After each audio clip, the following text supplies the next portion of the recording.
అందరికీ నమస్కారం. నెల్లూరు ప్రైమ్ టీవీకి స్వాగతం పలుకుతున్నది మీ ఈతకోట సుబ్బారావు. సాహిత్యం చప్పట్లు అందిస్తే నటన జేబు నింపింది అని అంటారు తనికెళ్ల భరణి.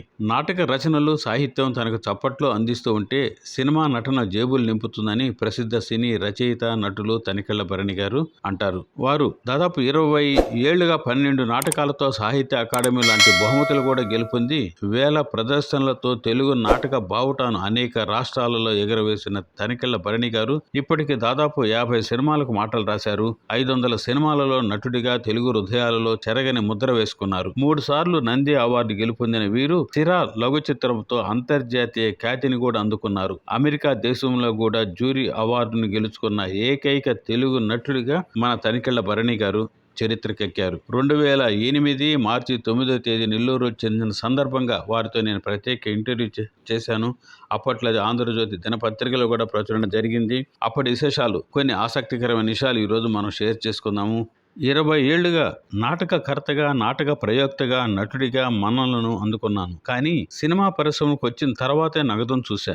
నాటక అనుభవమే సినిమా పరిశ్రమలో సులభంగా రాణించేందుకు దోహదపడింది. ప్రపంచంలో, దేశంలో ఏది జరుగుతుందో అదే సినిమా కానీ, నాటకం కానీ చూపిస్తున్నాం. సమాజంలో లేనిది చూపించటం లేదని కూడా తనికెళ్ల భరణి గారు అంటారు. నేటి సమాజంలో చెడిపోయే వారి సంఖ్య ఉందని, ఇది సినిమాలతో, నాటకాలతో ముడిపెట్టడం భావ్యం కాదు. చెడిపోయే వారి సంఖ్య అనాదిగా వస్తూనే ఉంది, నేటికి ఉంది. అందువలన చెడిపోయే వారిని మనం చైతన్యపరిచే విధంగా నాటకాలు, సినిమాలు ఉంటాయే కానీ వారిని చెడగొట్టే విధంగా సినిమాలు ఉండవు. అలాగే సింహపురి అనగానే నాకు మాత్రం శ్రీనాథుడు గుర్తుకు వస్తారు అని అంటారు తనికెళ్ల భరణి గారు. శ్రీనాథుడు గుర్తుకు వస్తే నెల్లూరు గురించి ఇక ఏమీ మాట్లాడలేము. అంతటి సాహితీ సంపన్న సిరి సింహపురి గురించి నేనేం చెప్పగలను? నెల్లూరు బియ్యం, నెల్లూరు నిరజాన అన్నీ కూడా ఈ నేలకు ప్రతిబింబాలే. నేత పంచెలు కూడా ఇక్కడి సాంకేతికతకు ప్రతీకలు.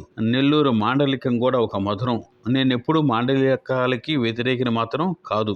పూలమాలలో రకరకాల పూలు ఉండి ఎలా అందాన్నిస్తాయో తెలుగు భాషకు, తెలుగు మాండలికాలు కూడా సొంపును, ఇంపును కలుగు చేస్తాయి. నెల్లూరు నుంచి ఇటీవల వెలువడిన అక్షర సాహితీ సంపుటి తాను అభిమానించే గొప్ప కావ్యం అని కూడా తనికెళ్ల భరణి గారు అంటారు. అలాగే మేము నాటకాలు వేసేటప్పుడు ఎక్కడి గెలిచినా గెలవపోయినా నెఫ్జా నెల్లూరు నాటక పోటీలలో గెలుపొంది జ్ఞాపికని అందుకోవాలని పోటీలు పడేవాళ్ళం. ఆ రోజుల్లో నెల్లూరు నాటక పోటీలకు చెమటోడ్చి రిహార్సల్స్ చేసుకుని నెల్లూరు వచ్చేవాళ్ళం. ఇక్కడ జ్ఞాపికని అందుకోవటం ఇప్పటికీ నాకు మధురమైన జ్ఞాపకమే.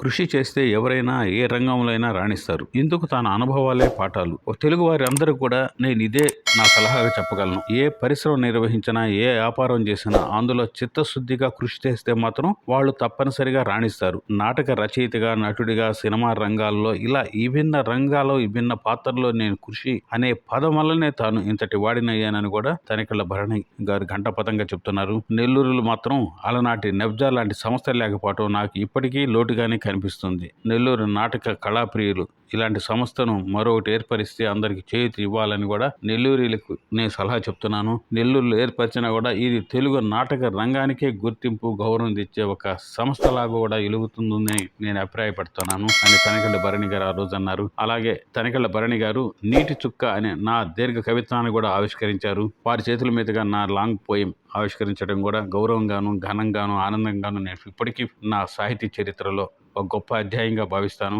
ఆ రోజు కార్యక్రమంలోనే తనికెళ్ల భరణి గారితో మా 25 కళా సంఘాల నిర్వాహకులు అమరావతి కృష్ణారెడ్డి గారు, సినీ హాస్య నటులు దోర్నాల హరిబాబు గారు, ప్రముఖ పాత్రికేయులు, రచయిత, మాకు ఆప్తులు ఖదీర్ బాబు గారు, మహమ్మద్ ఖదీర్ బాబు గారు, డాక్టర్ పెరుగు రామకృష్ణ గారు, ఎంఎస్ సూర్యనారాయణ గారు, డాక్టర్ ఈదురు సుధాకర్ గారు, మా విశాలాక్ష పత్రిక నిర్వాహకులు, ఆశ్రమ నిర్వాహకులు, కోసూరు రత్నం గారు, ఇలాంటి ఎందరో పెద్దలు పాల్గొన్నారు నా నీటి చుక్క దీర్ఘ కవిత్వం ఆవిష్కరణ కార్యక్రమంలో. ఇదండి ఈరోజు మన నెల్లూరు ప్రైమ్ టీవీ కార్యక్రమం. తప్పనిసరిగా అందరూ విని ఆదరించండి, సబ్స్క్రైబ్ చేయండి, ప్రోత్సహించండి, ముందుకు నడిపించండి. సదా మీ మిత్రుడు ఈతకోట సుబ్బారావు.